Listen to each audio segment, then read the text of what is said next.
Hello नमस्कार दर्शकों, मैं सचिन यादव चुनाव पर चर्चा इस खास प्रोग्राम में आपका हार्दिक स्वागत करता हूं। जैसे जैसे चुनाव की तारीख 4 जून नजदीक आती जा रही है, देश में चुनावी माहौल गर्म होता जा रहा है और राजनीतिक एक्सपर्ट ने पार्टियों को मिलने वाली सीटों को लेकर अपनी अपनी राय रखना भी शुरू कर दिया है।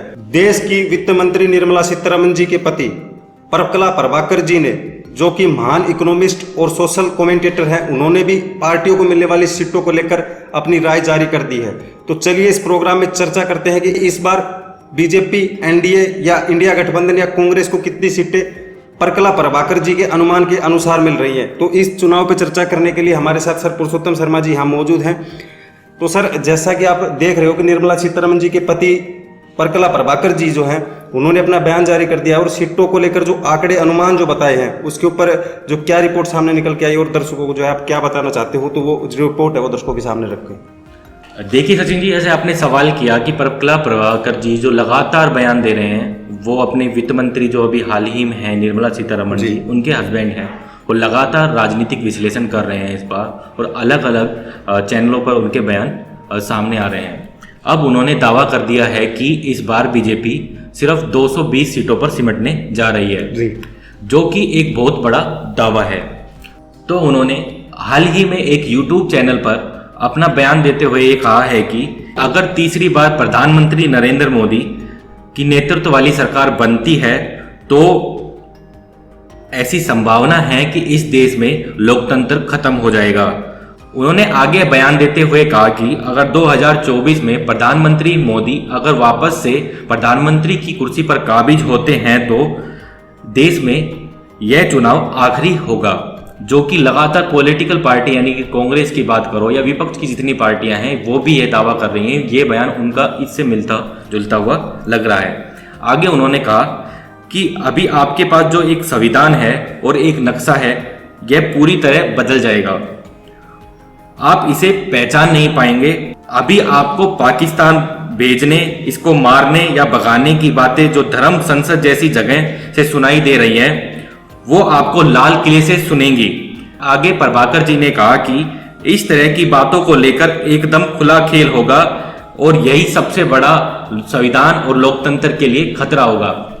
तो सर, जैसा आपने दर्शकों को बताया परकला प्रभाकर जी को लेकर जो उन्होंने बयान दिया है, तो ये बयान आपको नहीं लगता कि कहीं ना कहीं जैसे राहुल गांधी जी और विपक्ष द्वारा जो उठाए हुए मुद्दे हैं कि प्रधानमंत्री जी पर एक प्रकार से आरोप लगाते हैं, ये उन्हीं से कुछ मिलता जुलता यहाँ पे दिखाई दे रहा है? और दूसरा सर, मेरा एक सवाल आपसे ये भी है कि उन्होंने जो बीजेपी, एनडीए या फिर यूं कहे कि कांग्रेस इंडिया को लेकर जो सीटों का अनुमान लगाया है, वो भी आप एक बार दर्शकों के साथ साझा करके जो है उन्हें बताएं। देखिए, मैंने अपने पहले जो बताया था उसमें भी ये कह दिया था कि उनका बयान बिल्कुल विपक्ष से मिलता जुलता हुआ लगता है जी। और ये तो आगे आने भविष्य में ही पता चलेगा, अगर प्रधानमंत्री मोदी आते हैं तो ऐसा कुछ होता है या नहीं। अभी तो ये इनके बयान ही हैं। दूसरा, अगर उन्होंने सीटों की बात की जाए तो उन्होंने सीटों के बारे में बताया है कि इस बार अगर बीजेपी की बात करें तो बीजेपी को सिर्फ 220 सीटें तक मैक्सिमम मिलने जा रही है, यानी कि 200 से 220 सीटों के बीच बीजेपी इस बार सिमटती हुई दिख रही है। साथ ही उन्होंने एनडीए गठबंधन के साथ अगर बीजेपी कहां तक पहुंच सकती है उसका भी आंकड़ा बताया है। अगर एनडीए गठबंधन के साथ सीटों की बात की जाए तो उन्होंने बताया है कि एनडीए गठबंधन के साथ बीजेपी 250 से लेकर 260 सीटों तक पहुंच सकती है जी। साथ ही उन्होंने इंडिया गठबंधन की सीटों के बारे में भी बताया है। इंडिया गठबंधन की सीटों के बारे में बात करते हुए परकला प्रभाकर जी ने बताया है कि इस बार इंडिया गठबंधन को देश में करीब करीब 300 सीटें मिलने जा रही हैं, यानी कि उनके अनुसार देश में इस बार इंडिया गठबंधन की सरकार आ रही है और प्रधानमंत्री मोदी जी जा रहे हैं। अगर उन्हीं के बयान को मैं कोट करते हुए ममता बनर्जी के बयान से भी तुलना करूं तो ममता बनर्जी ने भी हाल ही में कुछ ऐसा ही बयान दिया है।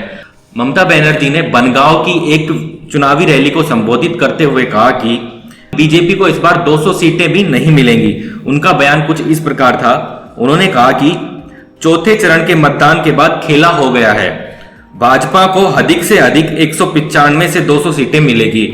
इसके साथ ही उन्होंने दावा किया कि विपक्षी दलों के इंडी गठबंधन को 295 से लेकर 315 सीटें मिलेंगी। उन्होंने नरेंद्र मोदी के 400 पार के नारे का मजाक बनाते हुए ये कहा कि बंगाल में कोई नहीं चाहता कि प्रधानमंत्री मोदी दोबारा से सत्ता में वापसी करे। यानी कि उनका जो दावा है परकला प्रभाकर जी का और ममता बनर्जी का दावा लगभग एक जैसा ही लग रहा है। और ऐसा ही कुछ दावा कुछ दिन पहले दिल्ली के मुख्यमंत्री सीएम केजरीवाल जी ने भी किया था, उन्होंने भी बीजेपी की सीटों को 220 पर सिमटता हुआ बताया था। तो दर्शकों, आप बताइए कि आपको ये बयान सही लग रहा है, ये अनुमान सही लग रहा है या नहीं। हमने हमारे जो अनुमान था वो आपको कुछ दिन पहले एक वीडियो बनाकर बताया है, वो वीडियो जरूर देखिएगा, जिसका टाइटल है 4 जून से पहले जाने किस पार्टी को कितनी सीटें मिलेंगी। ये वीडियो मुख्य रूप से वित्त मंत्री जी के बयान पर थी, साथ ही हमने आपको 2 एग्जाम्पल और दिए जो इनके बयान से मिलते जुलते हुए थे।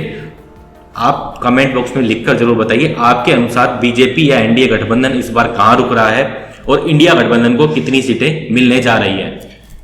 तो दर्शकों, ये थे निर्मला सीतारमण जी के पति द्वारा कहे हुए जो बयान जो सर ने आपके साथ साझा किए। और सर, जैसा मैं यहाँ पे दर्शकों को अंतिम बार एक बात और बता दूं कि जितने भी रिपोर्ट्स अपने सामने निकल के आ रहे हैं, यूके सर्वे में जितनी भी सर्वे में हमने बात की है, तो हमने भी देखा है कि बीजेपी इस बार सीटों का नुकसान तो बीजेपी को कहीं ना कहीं उठाना पड़ रहा है। ये बात तो 100% श्योरिटी के साथ है। बाकी जो 4 जून को रिजल्ट आएंगे उनमें तो पता लग ही जाएगा कि देश में किसकी सरकार बनने जा रही है। प्रकला प्रभाकर जी ने ये क्लियर भी कहा है कि इस बार बीजेपी को 80 से 90 सीटों का नुकसान होने जा रहा है। जैसे कि बीजेपी पिछली बार 303 सीटें लेकर आई थी, तो अगर 80 से 90 सीटों का नुकसान करें तो वो नंबर 200 या 220 के बीच में ही कहीं आकर रुकता है।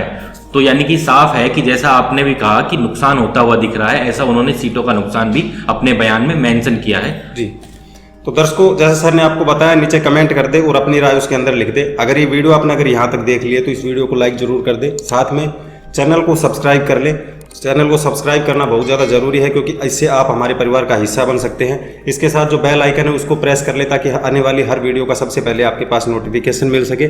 साथ ही इस वीडियो को अपने रिश्तेदारों और अपने परिवारजनों के साथ शेयर कर दे, ताकि उनको भी देश में 4 जून से पहले लोकसभा से मिलने वाली सीटों का हाल पता लग सके। फिलहाल लेते हैं हम आपसे विदा। मुलाकात होगी ऐसे ही चुनाव की जुड़ी और रोमांचित जानकारियों के साथ। तब तक के लिए धन्यवाद। जय हिंद, जय भारत।